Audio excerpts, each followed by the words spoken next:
Well, the final season of Top Boy has just been released, and after the long-awaited wait and anticipation for it, it's safe to say that it didn't disappoint. Right up until the very last second. If you know, you know. I'm not going to hang around with a long intro, so let's just get into it. Here is Top Boy Season 3 Ending Explained. Just to let you know, this video will contain spoilers. I'm going to break this video down by all of the characters as all of their stories were so complex and had so much to offer. Sully. Sully's story was so interesting in this season, and his ending was almost painted out to us in the first episode when it opened. The story that he'd tell his daughter of a tiger lurking in the tree in the park where he walked Ash to school was metaphorical of the fact that he'd be facing a deadly threat in that very park at the end of the season, whilst also being finished off by somebody that came from the park. This season was very much about Sully owning the fact that he was a monster, and understanding what it was like to be on top after forcing Dushane to the side after hearing about how he wanted to retire.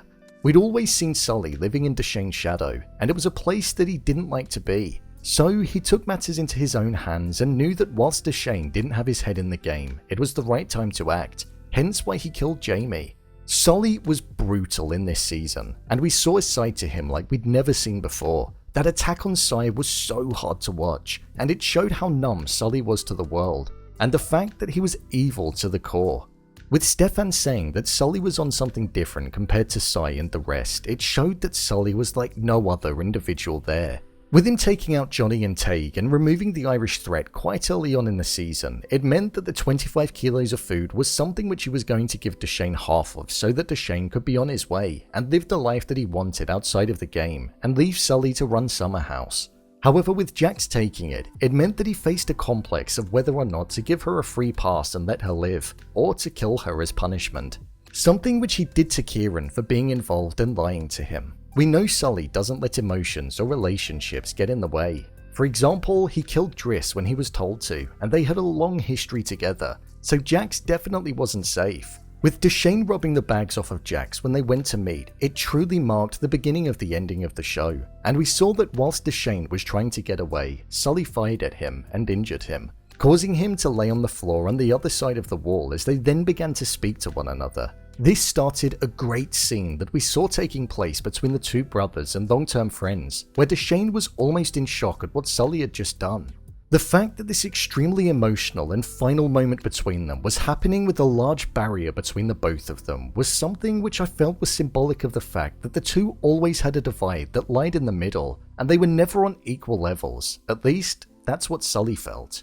We actually got some emotions from Sully in this moment, where you could sense that there was an ounce of regret in his mind over the fact that he just severely hurt his best friend. But securing the bags was something which was more important to him. All Sully ever wanted was Dushane's respect, and to see him as an equal. So when Dushane finally revealed that he did respect Sully, we saw his face change completely. If we're not monsters, we're food, and I could never be food. This is most definitely one of the most powerful lines in the entirety of the show's history, and it truly summed up the actions of Sully. He killed Driss, a former good friend, and he killed Dushane, basically his brother. So taking away the two most important people in your life is something that definitely does make up a monster. With Sully taking the bags and looking at a Dushane that was taking his last breaths, Sully walked away. A moment that did surprise me, because I thought with him seeing Dushane, it would make him think differently. But it showed exactly the type of person that Sully was, and that he was never going to change. However, with him staying with Dushane until he stopped breathing and looking down upon him, it showed that there was still something within him. It was a similar look to the one that we saw when he was looking at the photos of Dushane in Dushane's mother's house only moments earlier.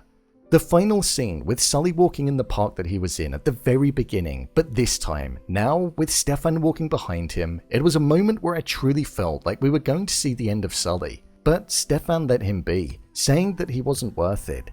Sully said that he'd clocked out of feeling a long time ago, but when he turned around, there was definitely a look on his face of relief that he survived, and the understanding that he'd just looked death straight in the eye. The closest that he'd been for a while whilst in a vulnerable state.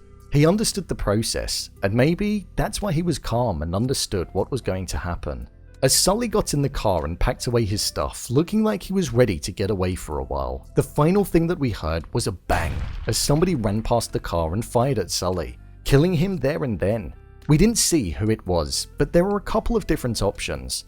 I personally think that it was Jax. I feel Jax would want to take revenge on Sully for the killing of Kieran, and also the fact that she knew that at some point Sully could go for her. Another could be the Irish. With Sully taking out the leader Tague and also Jonny, they could have sent some people over to get revenge, showing that the cycle of revenge is something that will always carry on. And again, if you're like Sully and you've affected a lot of people with the lives that he'd taken, being spared by one such as Stefan doesn't mean that you're spared by all. It was such a good way for the character to go out, and I didn't expect it. It took me off guard because I felt like the show was already over. It was pure perfection from the writers. Dushane. This was the weakest that we'd ever seen Dushane in the entire Top Boy series. He'd lost his empire, he lost his mother, he lost Shelley, he lost his money, and he lost his life. Dushane's journey was just getting worse and worse with every episode. With Lythe and Lizzie transferring out all of the money that he gave them to look after, we saw that everything that he'd promised Shelley with the funding for the salons that she wanted to open became something that he could no longer do. He had nothing to his name other than his emergency fund. We saw that he still mourned his mother from last season, despite the fact that some time had passed. This was seen when he was inside of the care home and he was looking at the elderly woman in the bed. There was a look of reflection there, and I think that was because he missed his mother. With Dushane stepping aside and letting Sully be on top because he knew that he had the money to fall back on, but with it all being gone, he went to Jeffrey so that he could find Lizzie. However, when he couldn't, what Dushane went on to do was the very thing that caused his demise. He took out Jeffrey in a fit of rage, and he didn't clean up the scene very well, leaving his prints everywhere. Something which did surprise me. This meant that he was the prime suspect and there was a warrant out for his arrest. This meant that he had to leave the country and speak with a guy called Isaac in order to do so. With it costing $250k, and with him having no money, that was the reason why he stole the bags off of Jax, because it equated to more than that. However, in his attempt to escape, we saw that he was killed by Sully, a moment that I didn't see coming at all, and thought would never happen, because the respect between the both of them was something that I thought would prevent them from harming one another, but it didn't.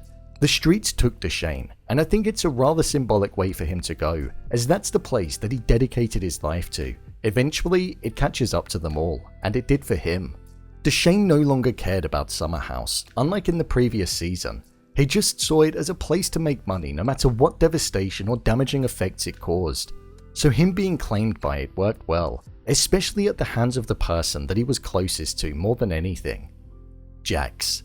Jax acted as the straight thinker in this season, and again, like Sully, there was something in the first episode which confirmed her and Lauren's fate. The woman who was collecting was the image of the destruction to the lives that she felt she was contributing to, and this woman was how she saw Lauren when she found out what she was doing, something which resulted in Lauren's death at the end of episode 2. Jax felt single-handedly responsible for Lauren's death and the other lives that were being ruined in Summer House, and she wanted to prevent the next generation from falling down a dark path where they ended up like the people that they sold to. So in a blind sense of panic, she just took the food that Sully stole from the Irish. The mistake that she made was that she told Kieran just for the sake of telling him, something which eventually got him killed, and it led to Jax feeling as though she was responsible for another death, something which was best reflected in this scene.